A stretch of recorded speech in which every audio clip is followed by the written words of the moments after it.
Imagine करिए आप एक इंडियन सॉफ्टवेयर इंजीनियर हैं, यूएस में 2014 से रह रहे हैं, H1B पे काम कर रहे हैं, 11 साल हो गए, ग्रीन कार्ड की एप्लीकेशन फाइल कर रखी है, वेट कर रहे हैं कब नंबर आएगा, बस थोड़ी और देर मेरा नंबर आने ही वाला है। और फिर 14 मई 2026 को एक अनाउंसमेंट आती है स्टेट डिपार्टमेंट का, जून 2026 वीजा बुलेटिन रिलीज करता है और उसमें दिखता है आपका वेट जो 12 साल था अब 13 साल हो चुका है, एक ही रात में 10 महीने पीछे। ये स्टोरी है लाखों इंडियन फैमिलीज की जो यूएस में सेटल होने का सपना देख रहे हैं। सबसे ज्यादा इफेक्टेड कौन है? वो इंडियन फैमिलीज जो यूएस में 8 से 12 साल से हैं। इस तरह के लाखों लोग हैं, लेकिन असली ट्रेजेडी और भी गहरी है। ये लोग अपने आप तो हैं ही, इनके साथ इनके बच्चे भी हैं और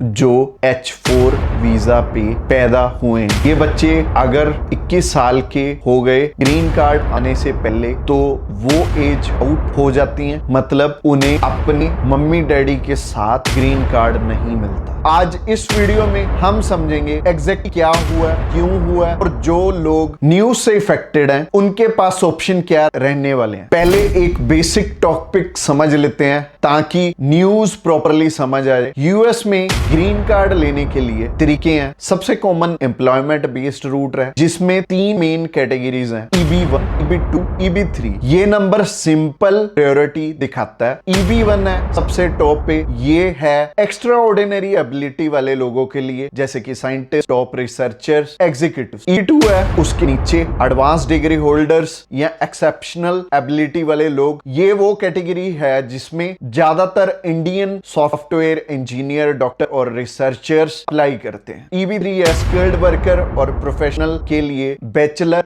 डिग्री वाले लोग। अब यूएस का रूल है हर कंट्री को 7% वीजा मिल सकता है हर साल। इंडियंस की पॉपुलेशन और स्किल्ड वर्कर के हिसाब से ये कोटा बहुत छोटा है। इसका नेचुरल रिजल्ट बैकलॉग आज की तारीख में लगभग 1 million Indians employment based green card wait में है। कुछ एक्सपर्ट्स का कहना है कि ये वेट 50 से 100 साल तक भी जा सकता है नए एप्लीकेंट्स के लिए। जब EB2 रेट्रोग्रेशन सुनते हो इसका मतलब है ये वेट और बढ़ सकता है। तो अब एक्चुअल न्यूज देखते हैं। स्टेट डिपार्टमेंट ने 14 मई 2026 को जो जून वीजा बुलेटिन रिलीज किया और इस बुलेटिन में इंडिया के एक्शन डेट क्या है। EB2 इंडिया का फाइनल एक्शन डेट, ये वो डेट है जिससे पहले आपने अपनी पिटीशन फाइल की हो, आप ग्रीन कार्ड एडजस्टिकेट करा सकते हो। मई 2026, 14 जुलाई 2014, जून 26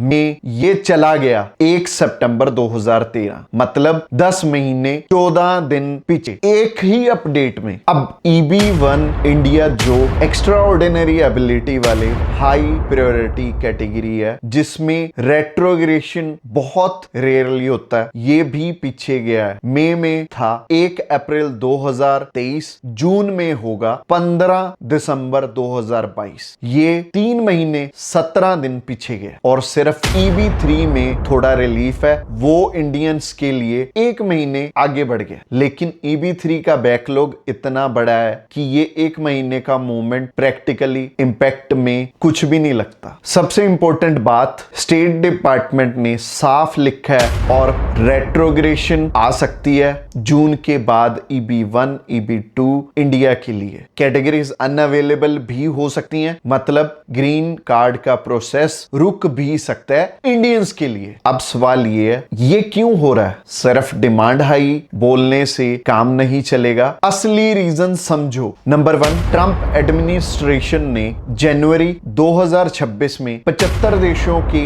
इमिग्रेंट वीजा फ्रीज कर दिए हैं। इसका मतलब जो नॉर्मली काउंसलर प्रोसेस से इशू होते हैं अब नहीं हो रहे। तो अक्टूबर 2025 फाइनेंशियल ईयर की शुरुआत में स्टेट डिपार्टमेंट ने कैलकुलेशन की, अगर 75 कंट्रीज के वीजा रुक गए हैं तो हम बचे हुए नंबर्स अदर कंट्रीज को दे देंगे। इसलिए मई तक EB2 इंडिया तेजी से आगे बढ़ता रहा है। लेकिन अब क्या हुआ है? अब डिमांड बहुत हाई हो गई है। USCIS में हजारों इंडियन एप्लीकेंट्स ने एडजस्टमेंट ऑफ स्टेटस फाइल कर दिया है, क्योंकि डेट्स आगे बढ़ रही थी। और एक और बड़ा फैक्टर, कोर्ट ऑर्डर। कुछ फेडरल कोर्ट ने 75 कंट्रीज के फ्रीज के कुछ पार्ट्स को चैलेंज किया है। अगर फ्रीज लेफ्ट हो जाता है तो वो कंट्रीज फिर से वीजास यूज करने लगेंगी। तो स्टेट डिपार्टमेंट ने सेफ्टी मेजर के रूप में इंडिया की डेट्स पीछे कर दी हैं। यूएसए का फाइनेंशियल ईयर 30 सितंबर को खत्म होता है। इसका मतलब अगर सारे वीजा नंबर यूज हो गए तो साल के लास्ट में कैटेगरी अनअवेलेबल हो जाएगी। स्टेट डिपार्टमेंट ये अवॉइड करना चाहता है, तो इसीलिए वो नंबर को मैनेज कर रहा है।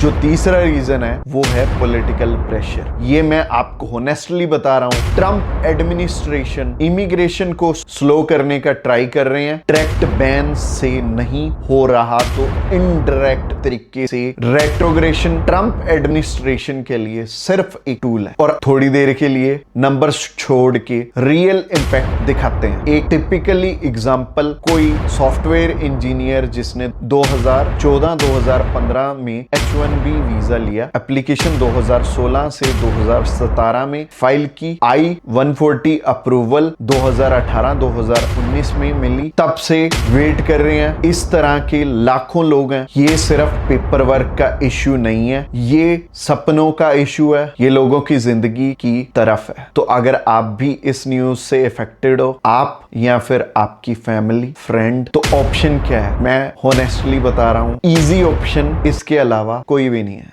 लेकिन कंप्लीटली दरवाजे बंद नहीं हुए हैं। ऑप्शन 1, कनाडा का एक्सप्रेस एंट्री अभी भी ओपन है। एक्चुअली पिछले 2 साल में यूएस से ज्यादा प्रेडिक्टेबल हो गया। PR मिल सकती है। 16 से 18 महीनों में कई इंडियन टेकिस एक्चुअली कनाडा में मूव कर रहे हैं। ऑप्शन 2, अदर कंट्रीज का स्केल्ड माइग्रेशन, यूके का स्केल्ड वर्कर वीजा, ऑस्ट्रेलिया का स्केल्ड माइग्रेशन, जर्मनी का अपॉर्चुनिटी कार्ड, ये सब अभी भी प्रोसेसिंग हो रहे हैं। और कुछ जगह तो एक्टिवली इंडियन टैलेंट को वेलकम भी किया जा रहा है। ऑप्शन 3, वेट करते रहो और सिचुएशन मॉनिटर करो, कोर्ट में चैलेंज करो। पॉलिटिकल सिचुएशन 2028 इलेक्शन के बाद चेंज हो सकती है, लेकिन ऑनेस्टली बताऊं, ये ऑप्शन अनसर्टेन है। ये हो भी सकता है, नहीं भी हो सकता। Option 4, country switching with H1B। कुछ लोग अपनी H1B स्टेटस को कनाडा में ट्रांसफर करते हैं, वहां से PR लेते हैं और फिर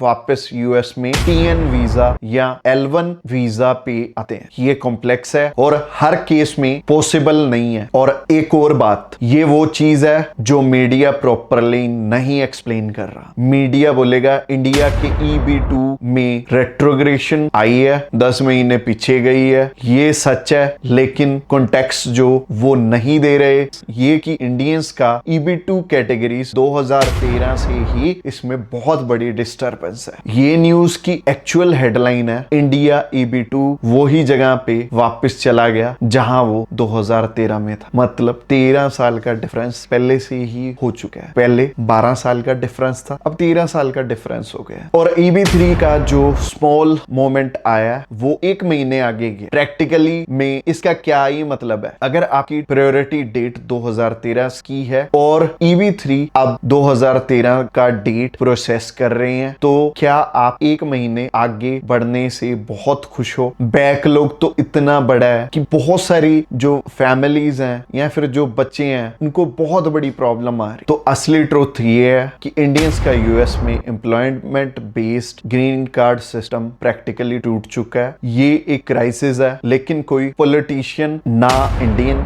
ना अमेरिकन, इस पे डायरेक्टली बात कर रहे हैं। क्यों? क्योंकि इंडियंस की ये प्रॉब्लम किसी पॉलिटिकल पार्टी के वोट नहीं दिलाती। और यहाँ मैं एक ऑनेस्ट बात कह रहा हूँ, मेरा चैनल, मैं और मेरी टीम, हम आपकी हेल्प करते हैं टूरिस्ट वीजा में, विजिट वीजा में। हम एम्प्लॉयमेंट वीजा नहीं करवाते, हम ग्रीन कार्ड कंसल्टेशन नहीं करते, EB2 रेट्रोग्रेशन में हम आपकी हेल्प नहीं कर सकते, और ये मैं इसलिए बता रहा हूँ कि आप हमें सिर्फ टूरिस्ट वीजा या विजिट वीजा के लिए कॉन्टेक्ट कर सकते हैं। तो टूरिस्ट वीजा एक ऑप्शन है, B1 B2 वीजा जो 10 साल का मल्टीपल एंट्री होता है, अभी भी प्रोसेस हो रहा है। वेटिंग टाइम थोड़ी लंबी है, कुछ काउंसलेट पे 1 से 2 साल तक है। अपॉइंटमेंट अर्ली भी मिल सकती है, हम आपको अर्ली अपॉइंटमेंट डेट्स भी दे सकते हैं, बट वो पेड रहती हैं। हमारे पास ये फैसिलिटी भी है इंडियन फैमिलीज को यूएस टूरिस्ट वीजा दिलाना, उनके डॉक्यूमेंट्स प्रिपेयर करना, इंटरव्यू की तैयारी करवाना, फाइनेंशियल प्रूफ कैसे दिखाने हैं और अवेयर करना, सब कुछ हम हैंडल करते हैं। अगर आप अपनी फैमिली से मिलने जाना चाहते हो, यूएस जाना चाहते हो, कमेंट में आप यूएस लिख दो। व्हाट्सएप नंबर डिस्क्रिप्शन बॉक्स में है। पर्सनली रिप्लाई मैं खुद करूंगा, और ये करने के लिए मैं आपको फोर्स नहीं कर रहा, लेकिन आप अपने आप अप्लाई कर सकते हो तो कर लो। मेरा काम यहाँ सिर्फ इंफॉर्मेशन देना है। तो आज का bottom line, EB2 Indian retrogression सिर्फ एक बुलेटिन अपडेट नहीं है, ये एक बहुत बड़ी ट्रेंड का सिम्टम है। यूएस धीरे धीरे अपने इमिग्रेशन सिस्टम को इंडियंस के लिए बंद कर रहा है बिना किसी फॉर्मल अनाउंसमेंट के। अगर आप कंप्लीट स्टोरी देखना चाहते हो तो लॉन्ग वीडियो का लिंक नीचे है। लेकिन इन सब का यह मतलब नहीं है कि सपने देखने छोड़ दो। इसका मतलब है प्लानिंग स्मार्टली होनी चाहिए, और भी ऑप्शन देख के रखो, सिर्फ एक कंट्री पे डिपेंडेंट मत रहो। अगले हफ्ते एक और इम्पोर्टेंट वीडियो लाऊंगा, कनाडा एक्सप्रेस एंट्री में जो